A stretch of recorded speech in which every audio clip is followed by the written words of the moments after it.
तर आता जो तुम्ही फ्रीमध्ये व्हिडिओ पाहिला तो क्रिएट करणं अगदी सोपं आहे। सर्व एडिटिंग तुम्हाला आपण व्हिडिओमध्ये सांगितलेलं आहे। चॅनलवरती कोण नवीन असेल तर आपल्या चॅनलला सबस्क्राईब करून ठेवा। अशा तुम्हाला ट्रेंडिंग टॉपिकवरती ट्युटोरियल आपल्या चॅनलवरती मिळून जातील। आता तुम्हाला काय करायचं, व्हिडिओ क्रिएट करण्यासाठी कॅपकड ते ओपन करायचं आहे। कॅपकड ते ओपन केल्यानंतर न्यू प्रोजेक्टचा ऑप्शन आहे त्यावरती क्लिक करायचं आहे। सिंपली आपण जो बीट मॉड दिला आहे तो तुम्हाला इथे सिलेक्ट करू, इथून ॲड करायचा आहे। हा बीट मॉड इथे ॲड केल्यानंतर त्याच बीट मॉडवरती क्लिक करायचं, खाली थोडं इथे स्क्रोल करू, इथं एक्स्ट्रा कॉलचा ऑप्शन आहे, सिंपली त्यावरती क्लिक करायचं आहे। आता मग काय करायचं, हा जो बीट मॉड आहे त्यावरती क्लिक करायचं आहे। ह्या बीट मॉडमध्ये आपण बीट दिले आहेत, 1-2-3 असे बीट असते, तुम्ही पाहू शकाल की। तर इथे काय करायचं, आपल्या इथून जिथून हा बीट चेंज होतील तिथे हा जो व्हिडिओ आहे तो स्प्लिट करायचा। पहिली बीट व्हायची बीट कुठे चेंज होत आहे, थोडं आल्यानंतर इथून ही बीट चेंज होत आहे। तर सिंपली आपल्याला आता काय करायचं, त्याच व्हिडिओवरती क्लिक करायचं, पहिला ऑप्शन स्प्लिटचा आहे त्यावरती क्लिक करायचं। पुढची व्हिडिओ व्हायची कुठे चेंज होते, इथे चेंज होते तर स्प्लिट करायचं, पुढची बीट इथे चेंज होते तर स्प्लिट करायचा हा व्हिडिओ। अशा प्रकारे हा जो व्हिडिओ आहे तो शेवटच्या बीट मार्फत तुम्हाला कट करत जायचा आहे। कट केल्यानंतर आता आपल्याला करायचे हे जे वेगवेगळे भाग होतील त्यामध्ये इथून आपले फोटो ॲड करायचे आहेत। फोटो ॲड करण्यासाठी ही वेगळी लेअर झाली त्यावरती क्लिक करायचे, खाली थोडं इथे स्क्रोल करायचं आहे, रिप्लेसचं ऑप्शन येते त्यावरती क्लिक करायचे आणि सिंपली तुमचा जो फोटो इथून ॲड करायचा आहे आणि 2 बटन इथून सेट करायचा आहे। सेम दुसरा बीटला इथून एचे बीटपाशी रिप्लेसच्या ऑप्शनवरती क्लिक करायचं, दुसरा फोटो इथून ॲड करायचा आहे। अशा प्रकारे इथून प्रत्येक बीटला इथून प्रत्येक वेगवेगळा फोटो इथून ॲड करून घ्यायचा आहे। त्याच्यानंतर पुन्हा आपल्या पहिल्यांदा ठेवायचे ते ओव्हरलेज ऑप्शन त्यावरती क्लिक करायचं की ॲड ओव्हरलेवरती क्लिक करून आपण जे इमोजी बिन जे दिले मटेरियलमध्ये तिथं मग इथून ॲड करायची लेन्थ शेवटपर्यंत न्यायची।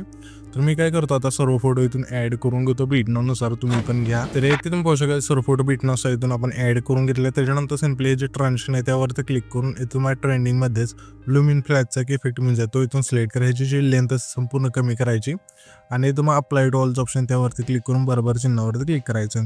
त्याच्यानंतर हा जो आपला पहिला फोटो त्यावरती क्लिक करायचा आहे, मेन्शनचं ऑप्शन आहे खाली 3 नंबरला त्यावरती क्लिक करून इंच ऑप्शनमध्ये द्यायचं आहे। यामध्ये मग इफेक्ट म्हणजे आहे रॉक व्हर्टिकल आहे तो सिलेक्ट करायचा आहे आणि आउटमध्ये आपल्या फेड आउटचा जो फेड सिलेक्ट करायची, जी लेंथ आहे संपूर्ण याची अशा प्रकारे बरोबर चिन्हावरती क्लिक करायचं आहे। पुन्हा त्याच्या पुढं आपल्या इनमधला सिविंग बॉटमचा जो फेड आहे सिलेक्ट करायचं आणि आउटमधला फेड आउटचा जो फेड आहे सिलेक्ट करायची, लेंथसुद्धा संपूर्ण याची आणि बरोबर चिन्हावरती क्लिक करायचं।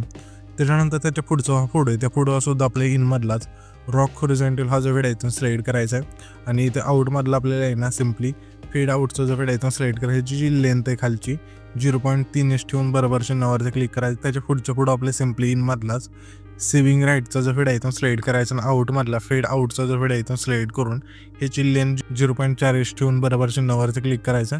त्याच्यानंतर त्याच्या पुढचा फोटो आहे त्याला आपल्या इनमधला सेविंग बॉटम जो फेड आहे सिलेक्ट करायचा आहे। पुन्हा त्याच्या पुढं आपल्या तोच त्याच्या पुढं आणि त्याच्या पुढला इथं हा इफेक्ट इथून सिलेक्ट करायचा आहे सेविंग बॉटमचा। त्याच्यानंतर त्याच्या पुढचा फोटो आहे त्याला आपल्या सिंपली इनमधला फेड इनचा जो फेड आहे सिलेक्ट करायची, जी लेंथ आहे 3.5 ठेवून बरोबर चिन्हावरती क्लिक करायचा आहे।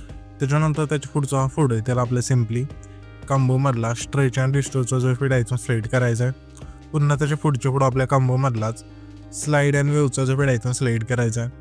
पुन्हा त्याच्या पुढचा हा फोटो आहे त्याला आपल्या सिंपली कॉम्बोमधलाच वेव्ह अँड स्लाइडचा जो इफेक्ट आहे सिलेक्ट करायचा।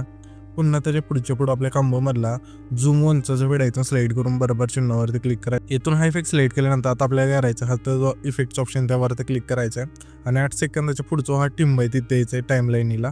त्याच्यानंतर व्हिडिओ ॲक्टवरती क्लिक करून प्रोच्या ऑप्शनमध्ये द्यायचं आहे। यामध्ये तुम्हाला इफेक्ट म्हणजे 360 फ्लॅशचा इथून सिलेक्ट करायचा आहे आणि ह्या ज्या इफेक्टची लेंथ असेल हा इथून आपल्याला काय करायचं आहे, हा जो फोटो म्हणजे जो आपला 8-9 सेकंद आहे तिथला फोटो त्याला शेवटपर्यंत न्यायची अशा प्रकारे। त्याच्यानंतर सिंपली हा जो आपला 12 सेकंद आहे तिथला फोटो ते द्यायचं, व्हिडिओ ॲक्टवरती क्लिक करू तो महिना नाईट क्लबच्या ऑप्शनमध्ये एक इफेक्ट म्हणजे सेक नावचा इथून सिलेक्ट करायचा आहे आणि सिलेक्ट केल्यानंतर ह्या इफेक्टची लेंथ असेल 12 सेकंदाच्या फोटोपासून सिंपली आपल्या शेवटच्या फोटोपर्यंत न्यायची। नेल्यानंतर ॲडजस्टवरती क्लिक करून स्पीड द इंटेन्सिटी दाखवून बरोबर चिन्हावरती क्लिक करायचं आहे। त्याच्यानंतर त्याच लेअरवरती क्लिक करायचं, डुप्लिकेटचं ऑप्शन त्यावरती क्लिक करून जी डुप्लिकेट लेअर झाली त्यावरती क्लिक करायचं आणि लाईट इफेक्टच्या ऑप्शनमध्ये द्यायचं आहे। यामध्ये मग इफेक्ट म्हणून जाईल simply by the fire place इथून सिलेक्ट करायचं, ह्या जी इफेक्टची लेंथ असेल ती बसून जाईल। त्याच्यानंतर ॲडजस्टवरती क्लिक करून फिल्टर 0 करून बरोबर चिन्हावरती क्लिक करायचं आहे। त्याच्यानंतर हा जो व्हिडिओ आहे ते आपल्या इथे क्रिएट होऊन जाईल। तर हा जो आपण व्हिडिओ क्रिएट केला आहे तो सेव्ह करण्यासाठी वरती जो एक्सपोर्टचा ऑप्शन आहे त्यावरती क्लिक करायचं आणि इथून तुमचा जो व्हिडिओ आहे तो एक्सपोर्ट होऊन जाईल।